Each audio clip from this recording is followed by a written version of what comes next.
जब सुने के होई भोजपुरी गाना, बस बजे के चाही गाना। आप सभी श्रद्धालुओं का छठ पूजा समिति हार्दिक अभिनंदन करती है और करती ही रहेगी। हमारी कमेटी के द्वारा श्रद्धालुओं के लिए सर्वोत्तम व्यवस्था की गई है, अतः हमारे कमेटी को सेवा का मौका अवश्य दें और हम सभी को पुण्य का सहभागी बनाएं। जय छठी मैया। मंदिर की घंटी, पूजा की थाली, नदी का किनारा, सूरज की लाली, जिंदगी में आए खुशियों की बहार, आप सभी को मुबारक हो छठ का त्योहार। बिहसत तिवैया जाली पेन्ही के पियरिया घाटे छठी मैया के। हाँ हाँ बिहसत तिवैया जाली पेन्ही के पियरिया घाटे छठी मैया के। हले के माथे पदौरिया घाटे छठी मैया के। लेके माथे पदौरिया घाटे छठी मैया के।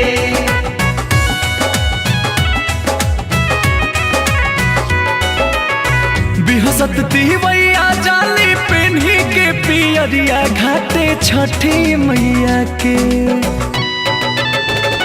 हाँ हाँ बिहसत तिवैया जाली पेन्ही के पियरिया घाटे छठी मैया के।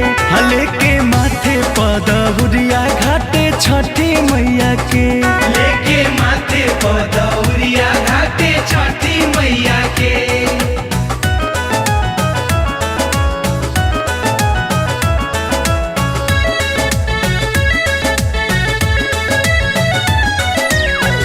छठी मैया से हमारा कुछ अलग ही नाता है। भीख मांग के भी कोई यह कठिन व्रत उठाता है। उगते सूरज के सामने तो संसार सर झुकाता है।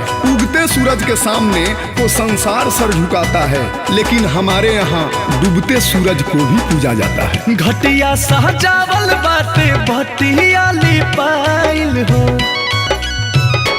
हाँ हाँ घटिया सहजावल बाटे भटिया लिपाइल हो।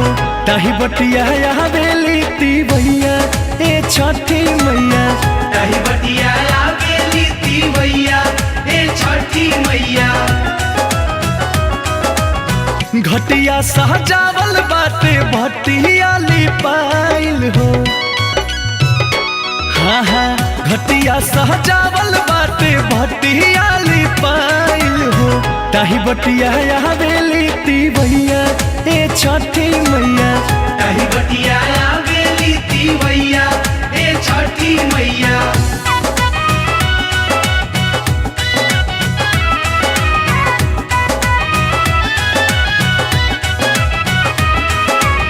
अंधे को आंख, कोढ़ी को काया, बांझिन को पुत्र और निर्धन को माया।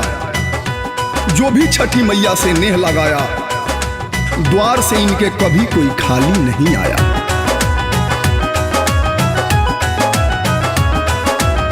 सोने के राथावा में घोड़ावा न धाइले हो। सोने के राथावा में घोड़ावा न धाइले हो।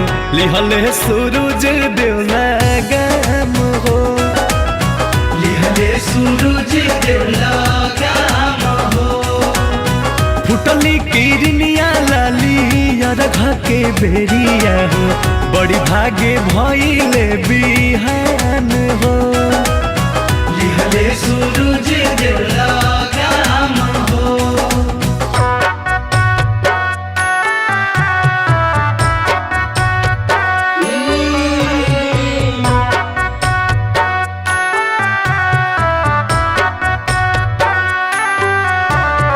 छठी माई से मांगेली तिवैया हो। अमर सुहाग दे दा।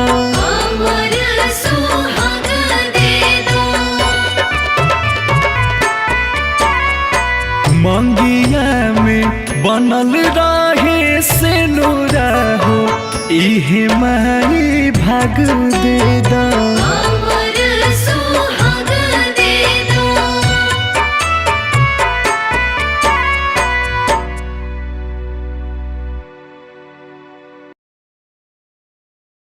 बिहसत तिवैया जाली पेन्ही के पियरिया घाटे छठी मैया के।